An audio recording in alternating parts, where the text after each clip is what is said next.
a lot of times companies will say, oh, well, if I just had bigger ad budgets, my company would actually grow. It's more about doing the organic things of running a solid business from a marketing perspective, retargeting, conversion optimization, creating, getting Google reviews, all that stuff. It builds a solid business that snowballs over time when you're 10, 20 years in.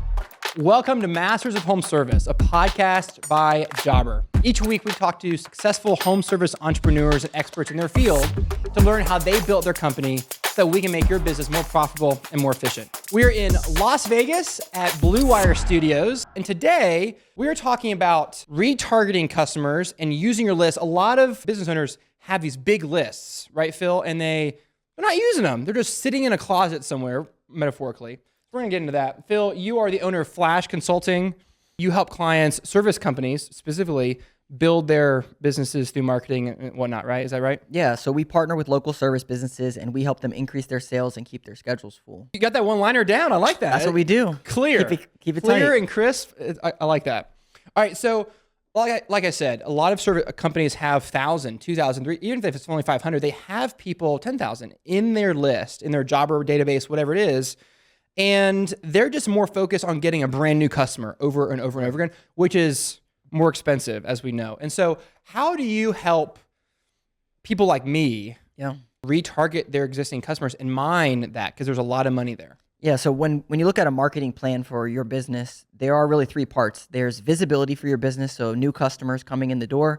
There's conversions, which is converting those people into actual jobs and sales. And then there's retargeting, which is filling the funnel back up with your past customers.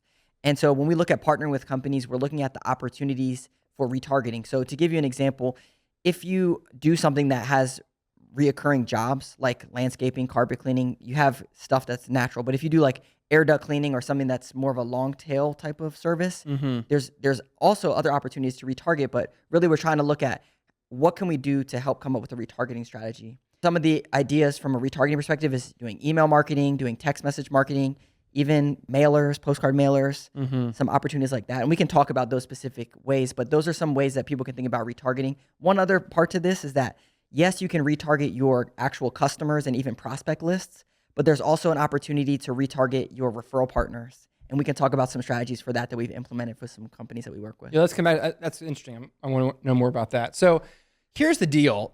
We spend so much time on whether it's, even if it's Google ads or postcards, whatever, on getting new customers, and we're missing out on the bigger pie, especially if a lawn care company, for example, they're mowing people every single week.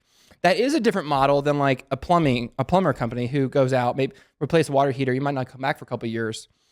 But the retargeting is necessary. It might be done differently, but it's still necessary because it's so much cheaper than getting new leads. And they trust you already. Yeah, absolutely. To give you an idea, like with the lawn care side of things, let's say that you do just a one-off project or even a large project, but they don't take you up on residual type of services. Well, that's a great opportunity then that they should be on a monthly newsletter, drip campaign where you're sharing, recent case studies, testimonials, social media posts, blog posts, even relevant content to your local area, like top 10 things to do in this city, just to stay top of mind. And then also cross-selling other things. It's a great opportunity that a lot of people don't do. I'm amazed at how many times people will call us. It doesn't happen often, but it happens enough that it's not just one-off time. And people will say they've done business with us before, but they haven't. It feels like they have. Yeah. Which to me goes towards retargeting because we do a pretty good job of this. And so clients feel like they're our client, even though they're not. They've never given us a dime. Yeah. And so if you can make people think that you've done business with them, but they haven't, that's pretty strong. We had a client, my mowing company, and he emailed me out of the blue. We've been mowing this grass every week. And he emails me out of the blue and says, hey, Adam, I need some landscaping work done. Do you know a good landscaper? Yeah. And I was like, well, yeah, but it's me. But he doesn't know it's me, and he should know it's me. We have, and so what you do is, and what you tell people and teach them is like, you need to be in front of your existing customers daily, or else they'll forget about you. Even the loyal ones, they'll forget about you. Absolutely. So like the cross-selling side of things, which is an opportunity for most businesses, is like, yeah, you mow lawns, but you also do hardscaping. You also do other types of services. And so in a monthly newsletter, you're able to highlight, hey, check this out.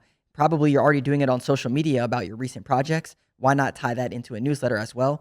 Because on social media, you may only reach 100 people or whatever, the social media platform allows. On your newsletter list is actually data that you own, aside from whatever your social media platform wants to show. Yeah. So if you own that list, your leads, your prospects, anybody that's ever you paid for these leads, it's a great opportunity to get in front of those people. Yeah. I'm going to ask you for a couple like case studies here in a second. I told my niece this a couple months ago. Her family owns a tree company. And I said, you need to be calling every client you've ever done tree work for. Yep. I don't care if it's been 10 years. Yeah. And you need to call them and you say, hey, how's the tree doing? Oh, we cut it down. Remember? I know, I'm just joking. You have a 30-second conversation and you'll be amazed at how much business you get from just reaching out to people who've done business with you because they trust you, they remember you. It might be, if you're a big ticket company, they might need to jog their memory a little bit. But my neighbor has a tree hanging over my house and I'm concerned about it. You just have no idea. And so I think that we have to get away from being so focused on new leads, because that's a little bit, in some ways it's easier just to focus on one thing. Correct. If we can master retargeting clients, you don't have to pay for leads anymore. It's sort of, to some degree. Yeah, So give us a couple of case studies on like what you've done to really help people. Yeah, so it's a snowball. You get new customers coming in and then you start your retargeting and it snowballs over time and your business continues to grow organically. New customers come in and then retarget the past customers. To give you some examples, we'll go on the arborist. We work with some arborist companies. So from a tree care perspective, let's say you're talking about fall, spring inspections of your trees. You need to do pruning, removals, that kind of stuff. One example of an arborist email that we'll send out is in the fall is like schedule your fall tree inspection. Then they'll go onto the website, they'll do a form and they'll put a picture of whatever tree or whatever they want them to look at. And it's a great opportunity to fill the funnel back up. That arborist company, to give you an idea, they have about 3,000 people that we email and they get 70% open rates on those emails because it's such valuable stuff. Then what they do also in those emails is they cross-sell other services. Did you know that we also do inventories of all the trees? So that's one example of coming up with retargeting. Another one that we do with this company as well is we build a list of all the HOA homeowners associations in the local area. And then we put them into a quarterly email retargeting plan of like, hey, right now, HOAs in our local area are doing these things. If you need help with this, this is how we can help. That's fantastic. So one thing I'm learning is if you're not in front of them, if there's a tree company next door doing tree work, suddenly they forgot all about you. Correct. But if you just emailed them this morning about the storm that's coming, suddenly they're like, oh yeah, that's what we need to go. Here's the thing. If you're spending thousands of dollars on TV or radio or like big advertising, that's fine. But if you're not doing these things first, you're out of order here. Correct. It's okay to do both, but you should not be spending thousands and thousands of dollars on those more traditional channels if you're not also doing an email campaign every single week to your clients. Yeah, you're absolutely right. I mean, some of the clients we work with are multi 7-figure, 8-figure businesses. For their ad spend for like Google and stuff is a couple $1,000s. And it's not just like, a lot of times companies will say, oh, well, if I just had bigger ad budgets, my company would actually grow. It's more about doing the organic things of running a solid business from a marketing perspective, retargeting, conversion optimization, creating, getting Google reviews, all that stuff. It builds a solid business that snowballs over time. When you're 10, 20 years in, it's a snowball that keeps going. What platforms are you using for this kind of thing? You mentioned MailChimp and email. Email's what else? What else are we using? Yeah, so when it comes to retargeting, there's kind of two schools of thoughts on this. There's your email marketing, which if you get 70% open rates, great. That's really high. But yeah, that's really high. So your average email open rates is about 20%, 15, 20%. So if you have 10,000 people, you can get in front of a decent amount. What we found is really effective is text message marketing. And there's a bunch of platforms out there that do this. But what text message marketing allows you to do is get 95% open rates because everyone sees their text messages, and then also get right to the point with a special offer. So this is not something that you want to do every month to people. It gets a little much. Yeah. But maybe seasonally, maybe 6 months. Hey, right now we have this special going on if you're interested in this or those types of things. And then you also want to personalize them like, hey, this is Phil from your local blah, blah, blah, blah, blah. We have this special going on right now. Let me know if you're interested in it. And then they can text back. So what are some of these platforms that we use? There's like Chirp, Hatch. There's a bunch of different ones from texting. Podium is a big one. A lot of the companies have that. We actually have a system that we help companies utilize. But yeah, there's a bunch of them that are out there. So one thing I've learned about all this with email and text, email can be done almost as frequently as you want. Monthly, weekly, more than once a week. You really can get away with as many emails as you possibly want. You might bug a few people, but like generally speaking, you'll be fine. Correct. But texting I found is like once a quarter kind of stuff. Correct. Unless you're like an online company that's selling hats or something. Otherwise, I think our clients don't mind hearing from us via text 4 or 5 times a year. Would you agree with that? Is that kind of what you've noticed? Yeah, what we recommend with the companies that we work with is even less than that, because those are like, you got to go for the home run. Yeah, exactly. And if you strike out, you're out. Yeah, exactly. So you don't want to be annoying, because people get really annoyed by getting text. And then the other thing is you want to be personalized. So you want to say like, hey, this is Phil from this company, not just like, hey, this is this company, because people feel like it's more of a personal touch. Like that call that you were saying, it feels like it's a personalized text to them. With texting, I kind of think that's like a seasonal thing. Yeah. So like when our lawn care season's ending and we're going to leaf removal, maybe snow for some of our listeners, I think that's an appropriate time to phone text. Yeah. It's snow time, it's leaf time, but then they shouldn't hear from you again, and probably until the next change of season when it's mowing time. Hey, it's spring, it's time to mow. So like maybe for them just twice a year. Yeah, you're absolutely right. And what we typically do with the companies that we work with is we'll try to position it so, yeah, you're going into your snow time. Well, let's do our normal marketing stuff. And if we get slow, then let's use the text as like, boom, like let's get this stuff going. But we don't automatically start with text in the game plan going into these seasons. We try to like layer it in if we're slow, because we know we can get a good pop with them. Yeah. So what are some bad tactics? Anything that we should avoid with some of this? Yeah. So especially with email marketing, you don't want to come off too canned or cookie cutter. You want to try to be unique to yourself and share real updates. So to give you some ideas of things that you can share is like, if you won any awards recently, or a customer testimonial, or a recent social media post that went, got a lot of engagement, you want to try to share real stuff about your business. You don't want to use stock photos and, ChatGPT scripts or something. Like, you want to try to get to the gist of like your actual business and your heartbeat, so people can learn about your business. From a text perspective, you want to try to keep it short and tight, not all the time.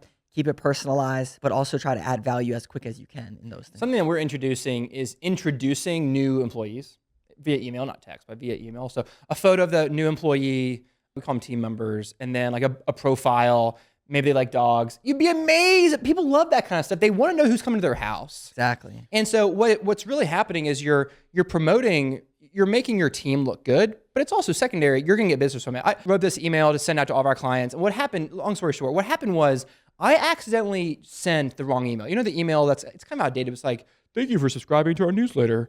I hadn't changed the formatting at all. It was all just completely stock. And I sent that out to thousands of people, and I was mortified. Yeah. I was like, oh my gosh, what have I done? I'm going to crawl into a hole. I can't ever show my face again. Well, the first person responded was like, this is the wrong email. Yeah. Second person was like, The third person said, you know what, I think this is the wrong email, but can you cut my grass this week? And what I learned is if you can get business from an email like that, you can get, how much more can you get? Yes. From a good, proper email.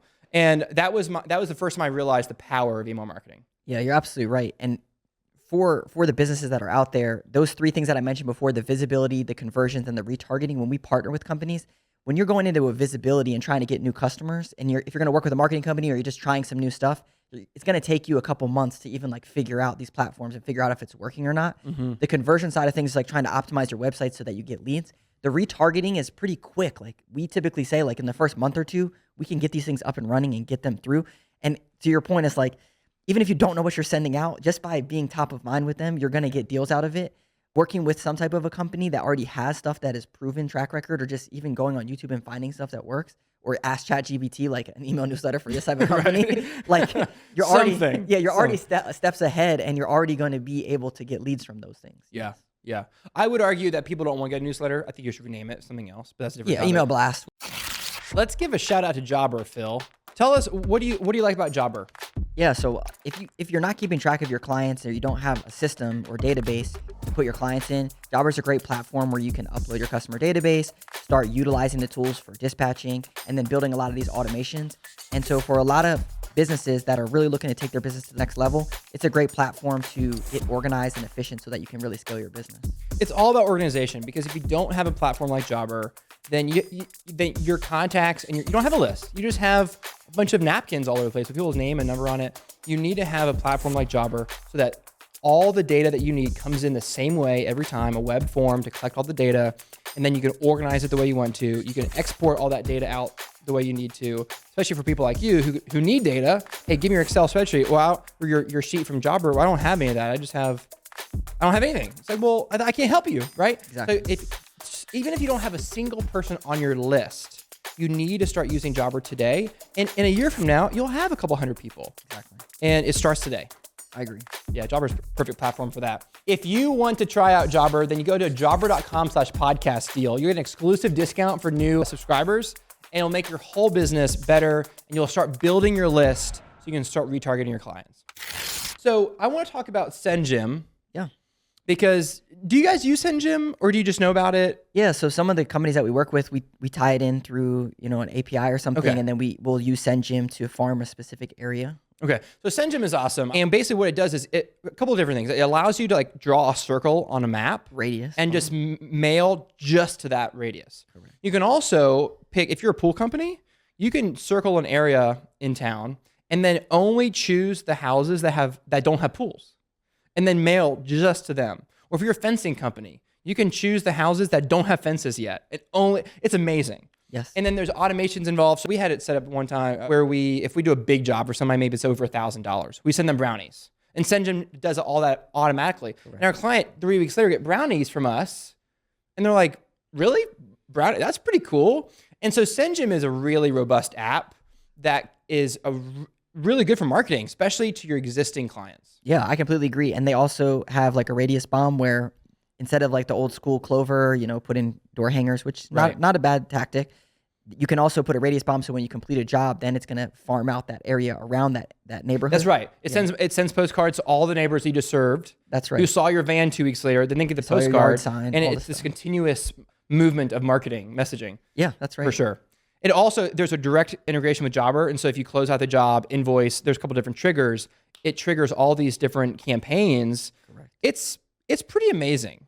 Yeah, absolutely. And same thing with the MailChimp integration. You can set up automations in MailChimp so that way it can automatically do retargeting for you 3, 6 months, 9, 12 months following up. There's a lot of automations for retargeting for sure. Okay, a couple of things here. There's we're using this word retargeting, but that's also a word or term used for if someone goes to your website and then they start seeing your ads all over the screen for the next 30 days. Do you do that kind of stuff? Yeah, so you can run display ads and pixeling people. So if they go to your website and then Google indexes that they came to your site, then you go to another website and then they're following you around the internet. Facebook has the notorious pixel that they recently got rid of, but there's ways to work around it. Okay. And they're basically following you all around the internet and showing you ads for things that you've visited. To give you an idea of ways that you can retarget in there, let's say that you have a new person, they land on your website, they turn into a lead, your CSR calls them, they don't answer, and then it just is falling out. It's great. Keep going. Yeah. I like this. Well, now you can take that lead and put them into some type of a lead funnel or lead campaign that's going to automatically drip on them in a different way, drip campaign on them in a different way. And it's going to follow up with them, maybe educate them about your services, educate them about your customer to help hopefully get them through that process from a lead to scheduled appointment. But you are so busy maybe on the truck or your CSR team is not there that now there's a system to follow up with those things. It's another form of retargeting. Yeah, because if you sell big ticket items and you need, like, someone wants to buy, if you're a plumber and they want to buy a hot water heater from you, you get one chance, because then once they buy it, they're not looking around anymore. That's why if you're looking for like a refrigerator, you'll see Lowe's will just hammer you with ads because they know as soon as you buy it, you're not a lead anymore. They got to get you, they have to do it then. Yeah. Right. Exactly. And so if for our listeners who are running plumbing, HVAC, big ticket items, tree work, then time is of the essence, really. Yes. What you're saying is if they don't answer the phone or they don't buy for whatever reason, there's like this time period of 2 to 3, 4 weeks that you really have to step up your game for retargeting, maybe to do some education, and they might come back around. Yeah, I'll give you a perfect example of this. You probably get this call all the time. The call is, hey, how much does it cost to do this? Sounds great. Let me talk to my wife and I'll get back to you. Let me talk to my husband, I'll get back to you. That happens all the time. Are you going to really call that person and follow up with them? No, the ball's in their court. Well, what you can do is you can say, hey, I totally get it. Let me actually get your email. And what I'm going to do is I'm going to send you a formal proposal or whatever we discussed. That way you have for your records, you can review it with them. Right. And maybe a little bit about our company. Now you capture that email. Then you can go into MailChimp and put them into your automation that now it's going to follow up with them in 2 days and say, hey, just want to make sure you got the proposal. Here's a recent blog post that we did about tree removal in this area. And so now you're building those retargeting strategies to try to get people from lead into their sale. Yeah. It's a gold mine that a lot of people don't do because it takes a little bit to set up. But if you can capture that lead, because you paid for that lead for someone to call you. Yeah. If you can get that email and then put them into a sequence, and even if you get their phone number and say, hey, do you mind if I just text you or let me text you a little bit about our company? again, you can build some automations off that. So Okay, I want you to put the cookies on the bottom shelf for our listeners. Yeah. First of all, if you're using Jobber, all that, the MailChimp integration is awesome. It just pushes right to MailChimp. It's seamless. It's automatic. How do you set all this up? yeah, so, I know this big question. I know. yeah. So obviously, as a marketing consultant, we partner with companies and we help them do these kinds of things. But if you're just getting started on yourself, in MailChimp, they have automations. You can figure out how to build automations, YouTube University, they'll teach you how to do it.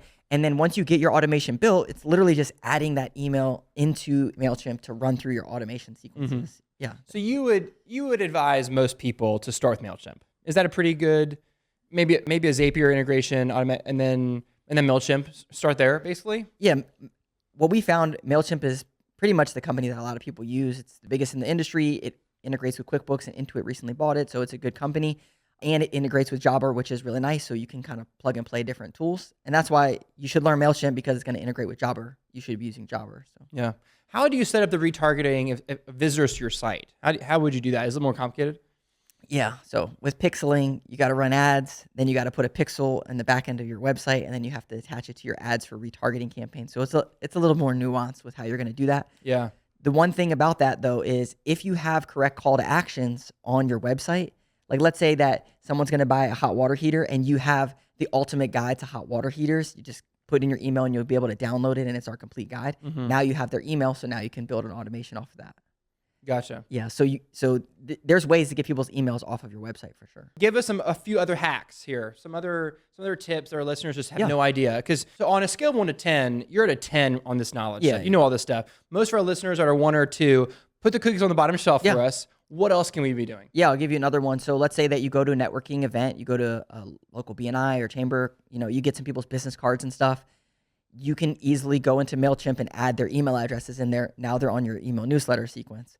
And those are, again, referral partners or those types of people. So there's a lot of ways that you can plug and play. Another way that you can do this is, let's say that you are that plumber and you work with a lot of realtors or property managers. You can build a list of those people, and then you can retarget them quarterly for people that should be referring you in. So one thing that drives me crazy, and I think I'm not alone in this, I think it drives a lot of people crazy, Yeah. is getting emails that don't relate to me. They're not relevant. Maybe become a customer. I'm already a customer. Yeah. Buy this thing. I just bought it yesterday. Why am I getting this email? Yes. Clearly, they're not really paying attention to their lists. Speak on that a little bit in terms of segmenting your list and making sure that you're sending the right email to the right people and excluding the people that should not get that email. Yeah, so MailChimp is really good for this because they actually segment out your audience for you.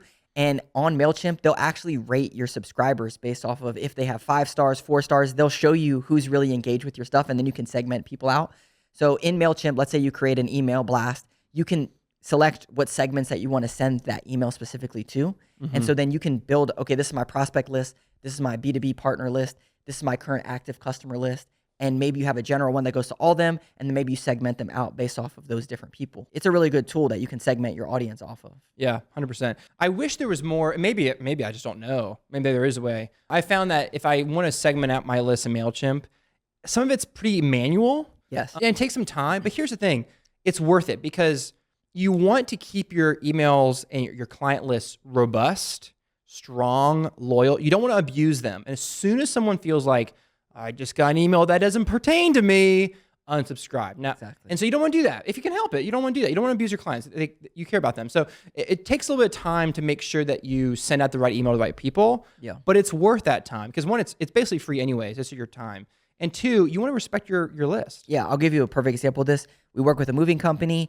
They do 2 different emails. They send out a general newsletter email every single week, every single month to their total database. And then they send out one specifically to restoration contractors and people that would use them for storage services. Well, the company wanted to send out the restoration email to the entire customer list. And we said, hey, we're probably going to get a bunch of unsubscribes if we do that. And they said, just do it anyways. And we said, okay, we did it. Boom, tons of unsubscribes because it wasn't relevant. It didn't make any sense to the customer. Like, why am I getting this? I don't want to get this. Yeah. So to your point, you got to be careful about what you're sending. That was a lazy decision on their part. That was a lazy decision. Well, they were trying to ram in storage into their, and it just didn't Doesn't line work. up. Yeah, it doesn't work. Doesn't So, work. Yeah. So let's pretend there's someone out there who wants to start. They have a list of people. They've never, ever done anything about retargeting. Maybe they just have a small team or something. Yeah. What should they do? What's the very first thing somebody should do? So if you're going to start with email marketing, MailChimp has basic templates. You go in, select a template, put in, a little bit about your company, like your logo, a little bit more information on there. If you're posting on your social media accounts or you have before and after pictures on your phone, share some of that kind of stuff. If you have a recent Google review from a happy customer, share one of those. It's called user-generated content, UGC.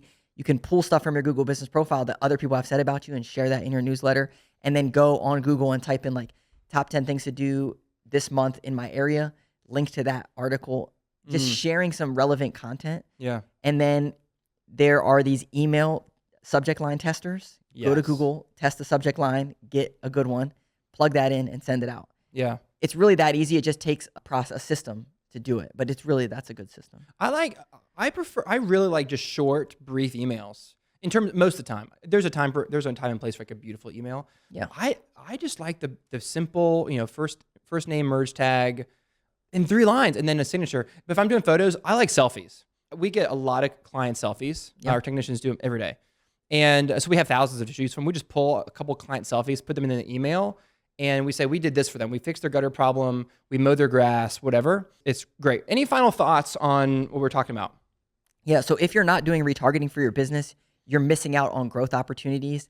A lot of people just focus on ads and visibility, and they miss out on the retargeting component.